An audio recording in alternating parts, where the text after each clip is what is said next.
Today we'll be testing out the difference between a 12 megapixel photo and a 50 megapixel photo on the DJI Air 3S. Is it worth shooting with 50 megapixels and go through all the hassle of heavy-duty workable files, or is 12 megapixels enough?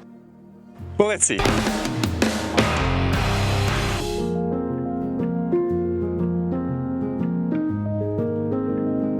Now, I did a few projects already with this new drone. Some were for video and some were for photo, and I have to say that 50 megapixel files are quite heavy to work with in Lightroom. So my question is, are they actually 50 megapixels, pixel per pixel, or are they just upscaled? Now, I know that if you take a 12 megapixel photo, the photo is taken instantly, but if you take a 50 megapixel photo, then it takes a while to process, which leads me to suspect that the 50 megapixel files are actually upscaled, because of all of the processing that's happening after you press the shutter. So I'll be taking a few example photographs of this wonderful place, as well as the city down below, so to really capture the details. And what I'm hoping to find is that the 12 megapixel photos will be good enough, because let's face it, the drone has that 1-inch sensor, which is, I think, 12 megapixels, and then they use some sort of quad Bayer filter or even upscaling because of the whole processing time that is needed for the photo to be taken. That was a weird sentence, but anyway, I'm hoping that the 12 megapixels photos will do because, well, they're really easy to work with. So let's first take a few shots with 12 megapixels and then 50 megapixels and compare it. And if you could read the sign on my shirt as I'm taking photos from up above, well, then 50 megapixels is okay. I wonder if you could do it with 12.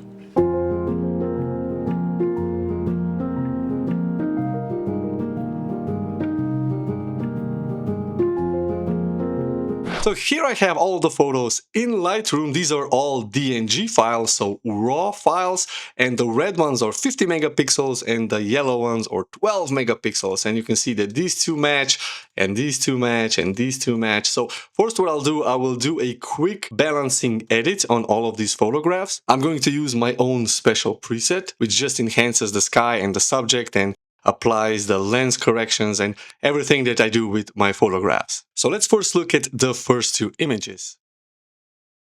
And here you can see this is the 50 megapixel and this is the 12 megapixel photo. And at first glance, they look pretty identical, I have to say, but once we start zooming in, that's when we'll be seeing a difference. Now, I did have to zoom the 50 megapixel photo by 200%, and the 12 megapixel photo by 400% so that I get the same size of subjects in the frame. And well, we can clearly see that the 50 megapixel is way better than 12 megapixel. I mean, that is expected, but the workflow with these photographs is way slower than the workflow with the 12 megapixel photos. Now let's look at this one. Again, the 50 megapixel and the 12 megapixel. So let's see if we can read the sign on my shirt. Here you can almost read what's on my shirt. Can't actually read this, but yeah, you can clearly see that there's something written.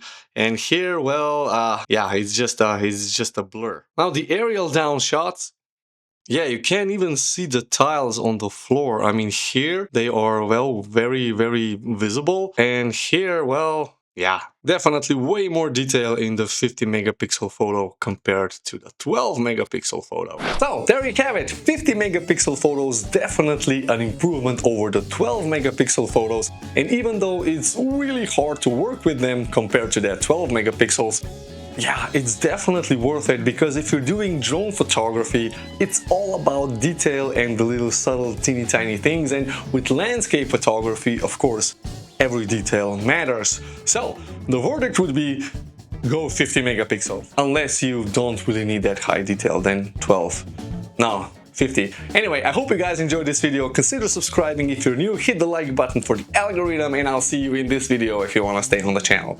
See you in this one. Bye bye.